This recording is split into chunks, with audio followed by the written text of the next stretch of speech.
Hello friends, it's Shan here. Welcome back to Golf with Shan. It is another morning. It's our second day here golfing on Kiawah Island in South Carolina. Last week's video, which was yesterday's golf course, we played Osprey Point. Today we are playing Cougar Point, which was designed by Gary Player. We're going to try to get to the golf course a little bit early because with all of these golf courses you do get free range balls, and they are Titleist practice balls and they're just kind of on the range, so you go hit a few shots, gonna practice short game a little bit, and then we'll head out to the golf course. I am so excited. This golf course is rated one of the resort people's favorite golf courses, and that's kind of why I booked it. Let's head out. I am excited to check it out, and hopefully it stays sunny out for the whole day. We do have some clouds coming later, and fingers crossed it doesn't rain tomorrow because I did book the Jack Nicklaus course tomorrow, which will be next week's video, but fingers crossed. Let's hope we play it. Let's head out to the golf course. Welcome to the second video of the Kiawah Island, South Carolina series. In today's video, we are playing the Cougar Point Golf Course, designed by a legend himself, Gary Player. There are 5 different tee decks on these golf courses, starting with the red tees, the blue tees, silver tees, gold tees, and black tees. I will be playing from a mix of the blue tees and silver tees. For reference, the silver tees are 6,139 yards, and silver will be pretty much equivalent to the white tees that we get here in the Northeast. Let's get started. Hole number 1 is a straightforward par 4, 282 from the blue tees and 319 from the silvers.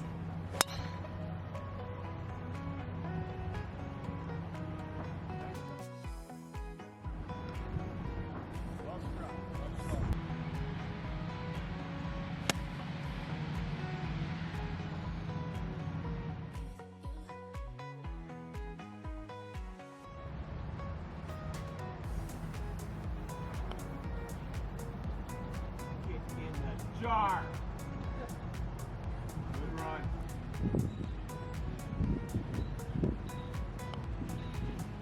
Well hold, Chet.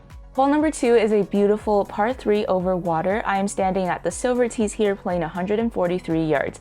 Look at this pin location. It literally drops straight into the water.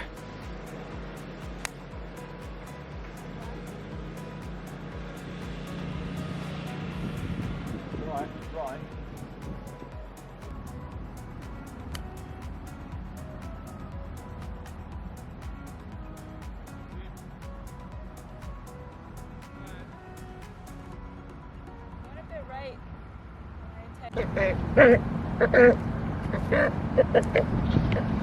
What do you think they were talking about? Comment down below. If you are coming to this golf course, keep an eye out for the animals. There are lots and lots of different birds, deer, alligators. Definitely keep an eye out for alligators. If your ball is near any kind of water or bushy area, take it out. Don't even risk it. Let's move on to hole number 3, which is a dogleg left par 5, playing 474 from the blue tees and 500 yards from the silvers.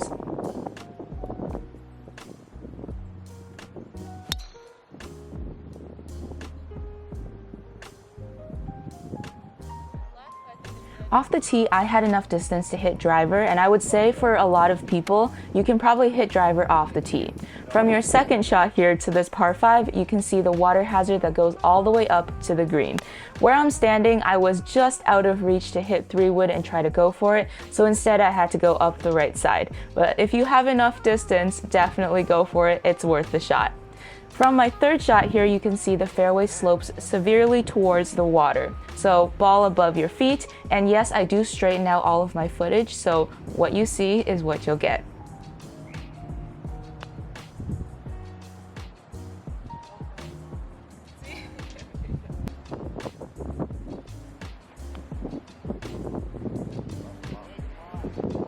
Here you can take a glimpse of the marshland that we are next to. A few holes later, you will see them in full force. This golf course is considerably more windy than the previous one we played, which was Osprey Point, and that's just because we are closer to the water. More wind, more open air. Hole number 4 is a dogleg right, par 4, 375 yards from the blue tees and 400 from the silver tees.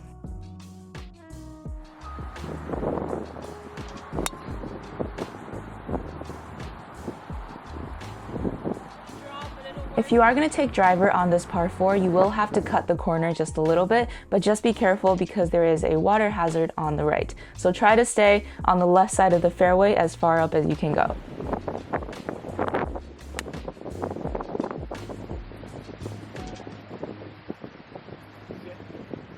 All right.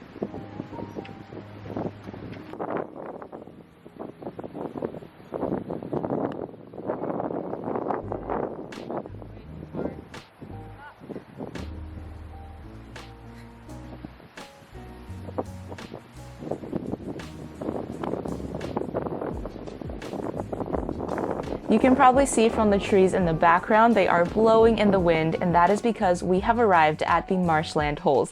These few holes are absolutely gorgeous. You can get a full unobstructed view of the marshland and the water. It's such a key characteristic of this part of the world, and that is why they call it low country. Hole number 5 is a par 4, straight par 4, 335 yards, water on the left and water on the right.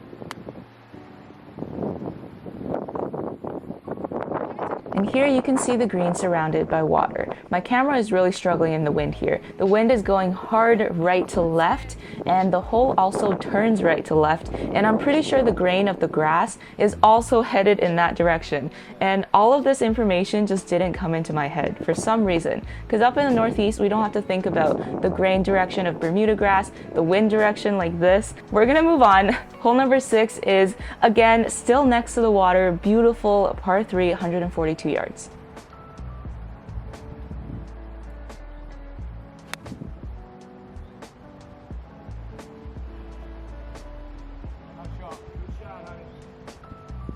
All right, so this putt is actually a straight putt. There were lots of leaves on the ground, and I just said, whatever, I'm hitting right over them.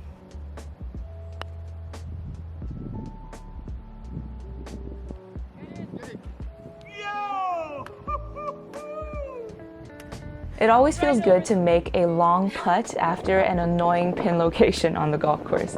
Hole number 7 is a big dogleg right, 289 from the blue tees and 311 from the silvers.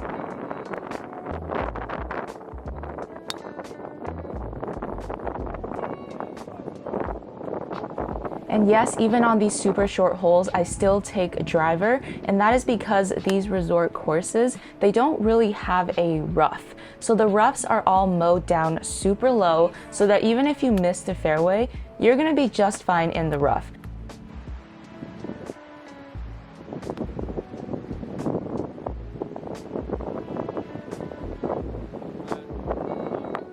Hole number 8 is a par 4, slight dogleg right, 285 yards from the blue tees and 320 from the silver tees. This tree, this big oak tree sticking out, does really come into play, and I hit my ball into the top branch and it got knocked down. So ideally you want to aim up the left side of the fairway here, or try to hit a fade or a slice over the tree.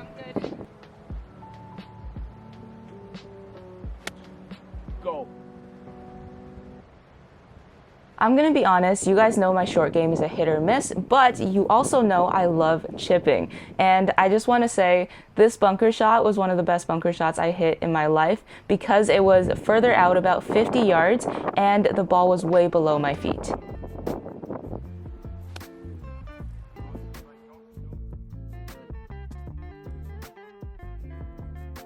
I know we hit a lot of stupid shots, but we also have to celebrate the good ones, right?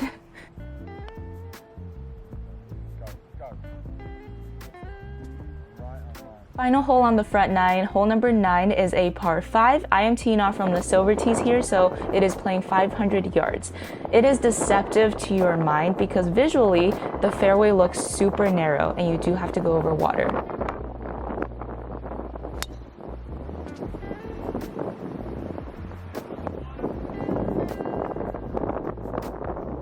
I actually made pretty good contact with this ball, but I just pushed it left. Must have got scared by the water on the right.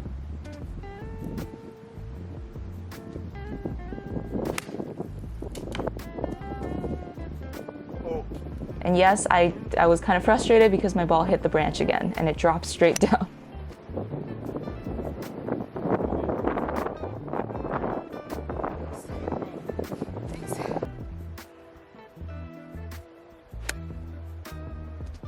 What do you got?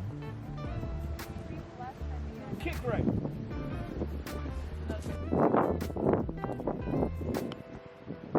Oh, Shan, that was not the right read.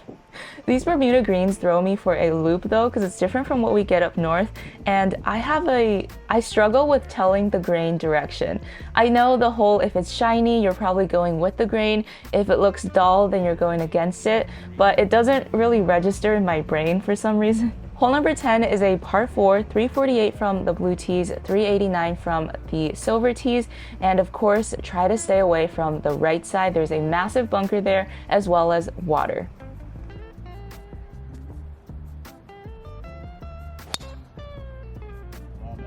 If you are taking driver, I would actually go over the bunker. You'll see on the left side, the line that I took, I actually ran out of fairway.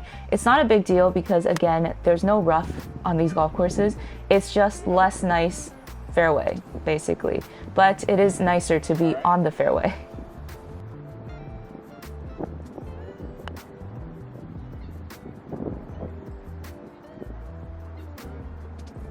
One other thing I will note, if you haven't noticed, at hole 9, we didn't go back to the clubhouse. So this golf course, you go out and then you come back at hole 18. So the toilet stops are going to be on hole 6, 10, and 15. Hole number 11 is a par 5. It's a short par 5 from the blue tees, 411, and from the silver tees, it's playing 455. And you can see here off the tee, you'll want to go to the right side of the fairway.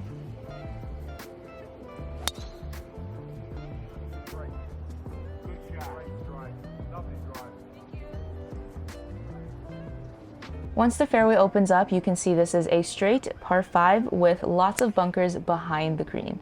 I goofed you up. That wasn't your fault. I don't know if anyone can relate. I naturally hit a draw with my woods, and the miss is a low push hook that puts me in situations like this.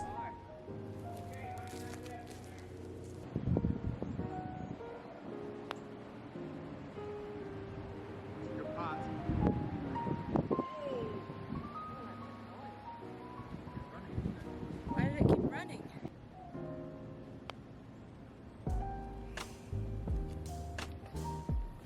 Hole number 12 is a par 3, water all down the left.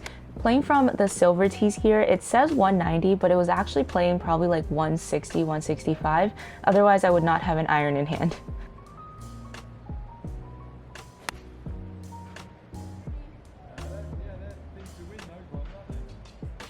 That'll work. Nice ball, Shan.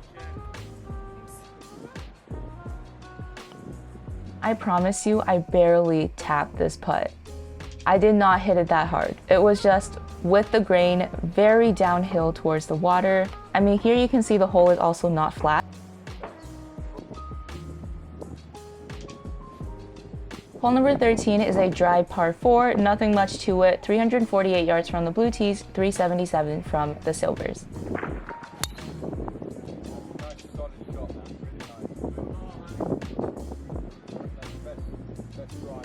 Yeah, it was definitely. That's a good strike.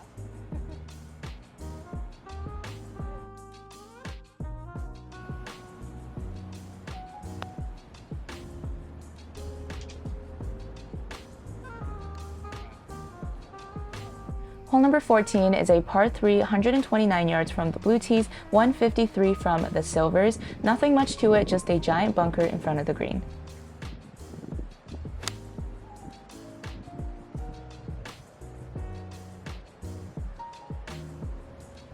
Got over the bunker.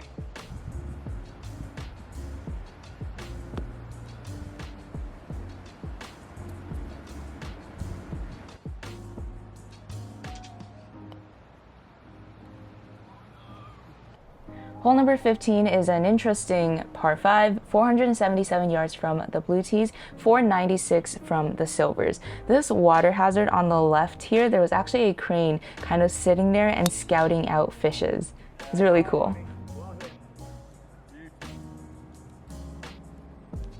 From the second shot, you can see water hazard on the right all the way up to the green. So the hole does go straight and then it takes a right turn right at the end. If you want to lay up, make sure you go left of the tree. Don't do what I did, because you're going to see why in a second. Or you could try that.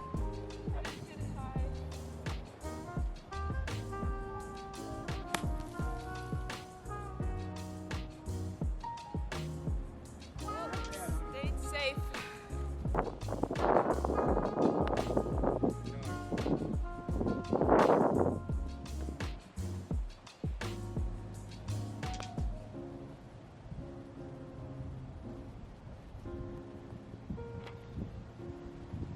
Hole number 16, straight par 4, 332 from the blue tees, 361 from the silvers.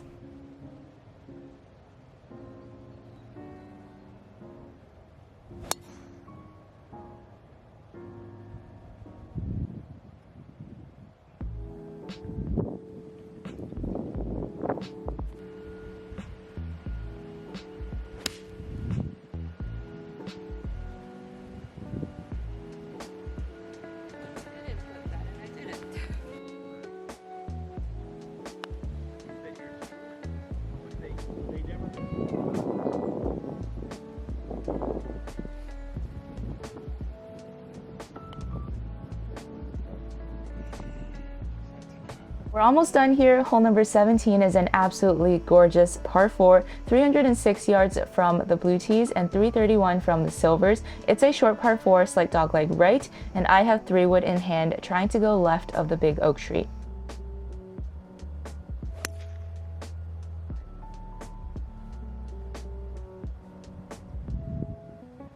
Water on the right does continue all the way up the hole, and the hole does turn to the right, so you'll want to stay on the left side of this hole.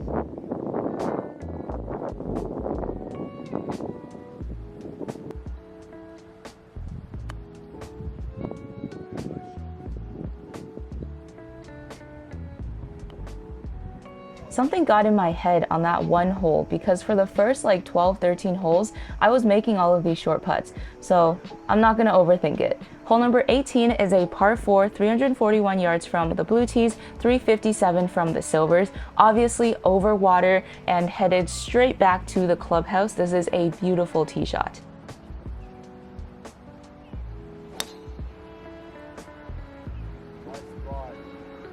At this point, I should tell you, because I actually didn't know when I got up to the tee, don't hit driver off the tee here from the blue or the silver tees. If you have a similar driving distance to me, don't hit driver. Also, yes, that is a giant gator just sitting on the side, because look how close I was to being in the water. I'm not kidding, I didn't drop. This is where my ball ended up.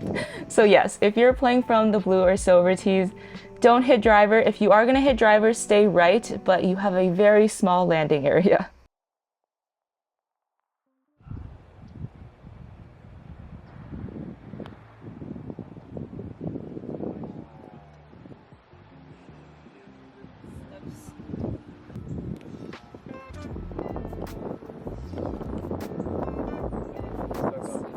Check out this green design.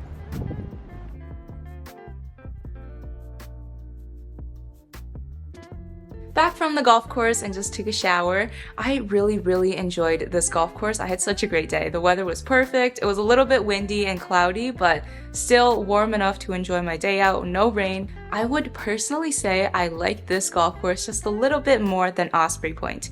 Osprey Point is a style of golf course that I love. It's like park style, lots of water, hazards, lots of trees. The trees here are beautiful. This one had just a little bit more of the marshland looking. It's like water hazards, but then with the grass growing, lots of that, endless, just so beautiful. Some of these holes, you do have to be careful of the wind direction because it does impact your club selection by, I would say, 1 or 2 clubs. So you might have to club up 1 or 2 or club down 1 or 2, really depends, but wind is definitely more of a factor on this course than on Osprey Point. Other than that, the conditions are pretty much the same. I would say excellent condition, dries out super fast, so don't worry if it rained the night before, the golf course will be in great condition. One more thing I will say is they do mow down the roughs on all of these golf courses, so you basically don't have roughs. If you're worried about having to play on like PGA level roughs, don't worry. They're mowed down all the way to basically fairway level, so even if you miss the fairway, you're still gonna have a nice tight lie. If you are a little bit too far off the fairway, like if you're close to the water or there's some bushes, just be very, very careful. There are still alligators on these golf courses, so you know, use that foot wedge, kick it out a little bit just so that you are safe. The golf course was fully booked today, and we were kind of stuck behind a group of 4, and then we were a group of 2, and then everyone behind us was groups of 2 or 3, so it kind of felt backed up, but we were the first group behind the group of 4, so it was a really busy golf course, but still good pace of play. I would say we finished in less than 4.5 hours, which coming from Toronto, that's just amazing. But I understand if you're paying a lot and you're coming to Kiawah Island from abroad, you want your round to be completely smooth, no waiting at all. So yeah, that's something to be aware of during the high season or when it's still warm here. The golf courses do get booked up, and you might have to wait just a little bit behind a group of 4. Oh yes, I forgot to say, when I checked in, I was just like, out of curiosity, how much cheaper is it, like the greens fees, if you are staying at the resort? So I think the guy told me it would be $225 USD instead of $295 USD. So you do have that $70 difference if you are staying at the resort. But I imagine the resort is going to be a lot more expensive than not staying at the resort. So you're paying more for your room for the resort, but you're paying $70 less to play the golf course. That's up to you. Alright, that is all I had to say. Thank you so much for watching. Don't forget to subscribe, and I will see you in my next video. Bye!